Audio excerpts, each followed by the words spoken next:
सिंह भी साथ में बैठे होते हैं, महामंत्री कतराज सिंह भी साथ में बैठे होते हैं।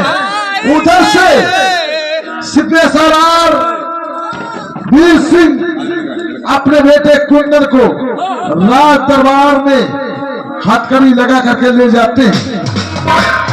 देखिए क्या होता है। नहीं आओ